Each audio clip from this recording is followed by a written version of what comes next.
What's up, everybody, and thank you for listening to Mastering the Mindset.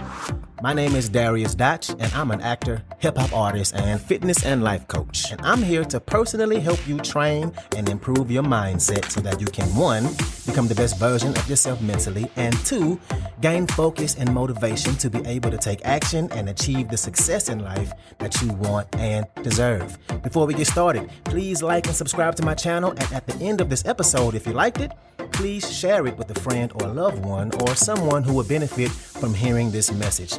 I'm so glad you're here, and I'm ready to go on this journey with you, and that journey begins now.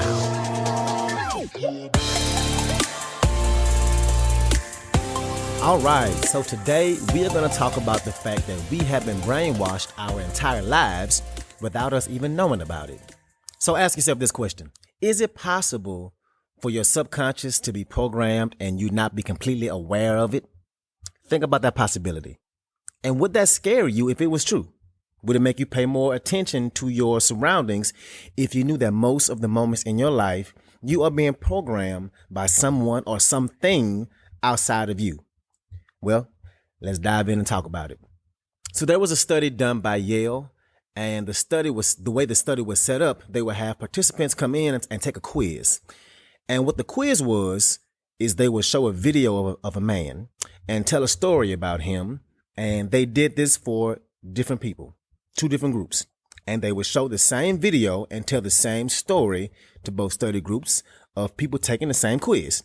And the only difference was before they showed the video, they gave one group a hot cup of coffee to hold and another group a cold cup of coffee to hold. So what they did was the researchers found these people outside the building and walked them in. And when they got in the elevator, they would have them hold their cup of coffee for a second and say, hold on, I got to tie my shoe.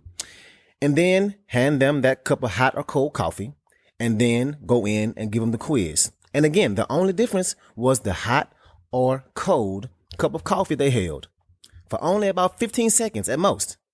And here's the crazy part. The people who held the cold cup of coffee said the character seemed less social, more cold, and more selfish. And the ones who had the hot cup of coffee said the character seemed more trustworthy and somebody that they would want to be around more in a social setting. Think about that. The exact same story, the exact same quiz, and the only difference was the temperature of the coffee they held for a few seconds. This changed their perception of somebody only a couple of minutes later. So something that small can change your perception of others. If that's true, what about the way you see other things in the world? What else is in your life that can be causing you to think differently? Another example of how this works: think about when you walk into a grocery store. One of the very first things you see are what? Flowers and fruit. It smells good. It looks pretty and nice. I ain't never walked into a grocery store and the first thing you see when you walk in is flesh, meat, raw chicken, and deli meats. They don't have all that right up front. They have those flowers because they want you to feel like things are more fresh and more beautiful, and they want you to feel that way about everything in the store. They never put the butcher right up front when you walk in. Why is that? Now, there was another study done, and it was with 2 different groups, and they had them examine a red brick.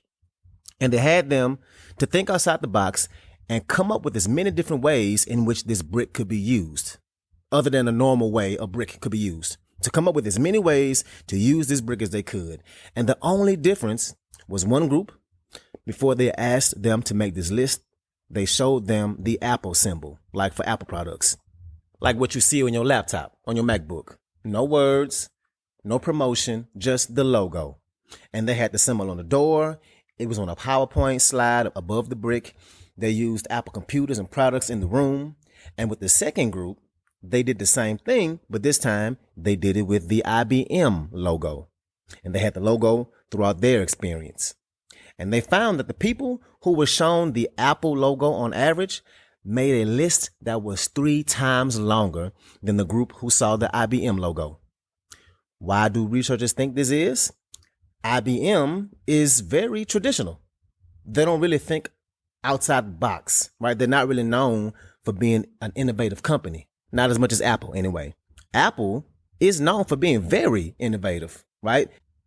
They do things differently. They think differently. Their motto is basically that they are different.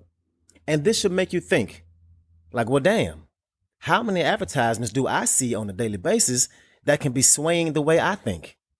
The average person in America sees on average 4,000 to 10,000 ads per day. Now that's hard to even grasp for me. But think about it.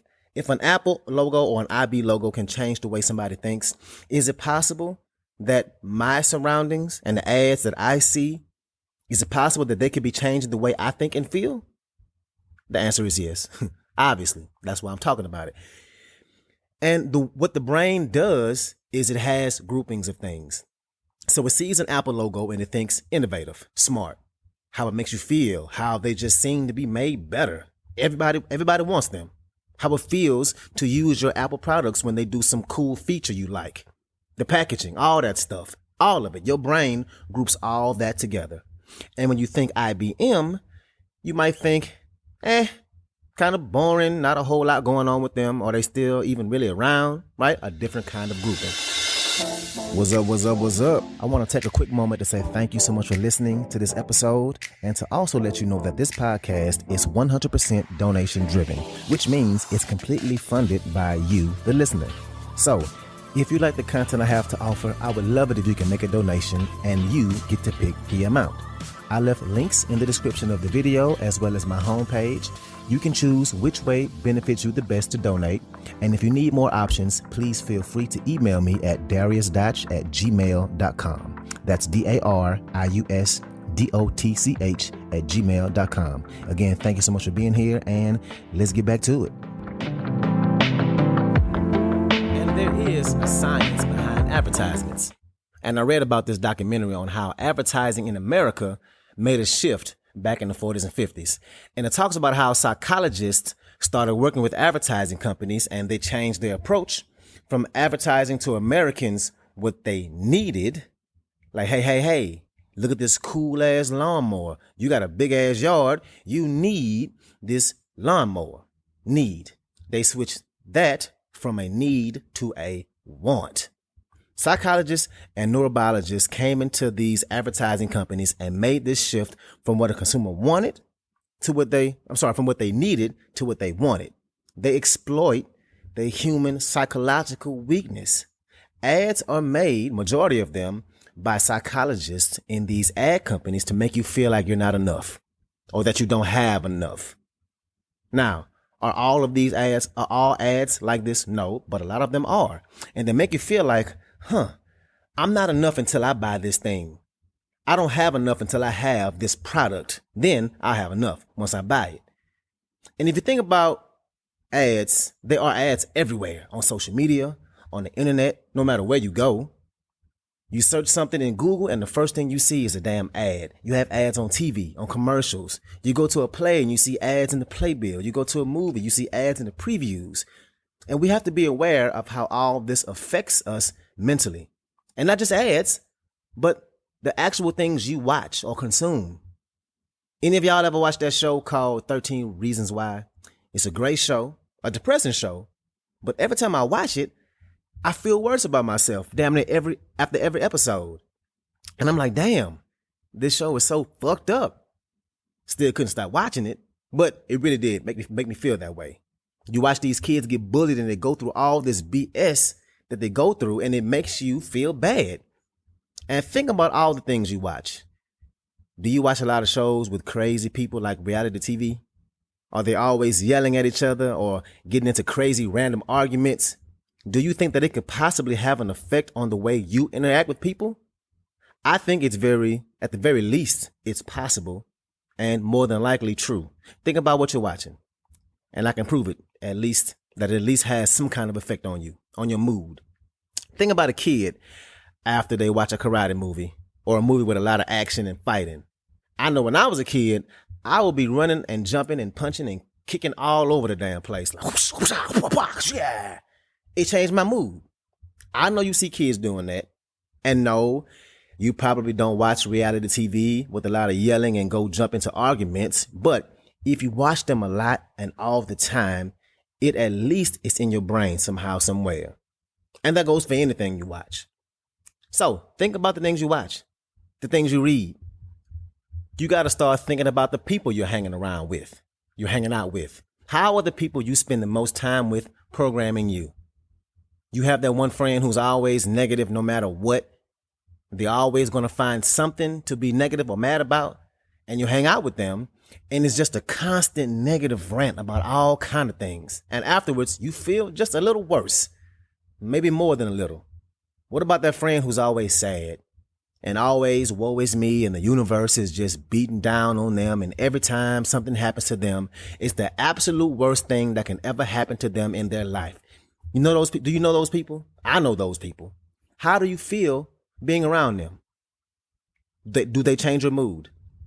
Do you need to spend a little less time with these people? Now, I'm not saying you shouldn't be friends with somebody.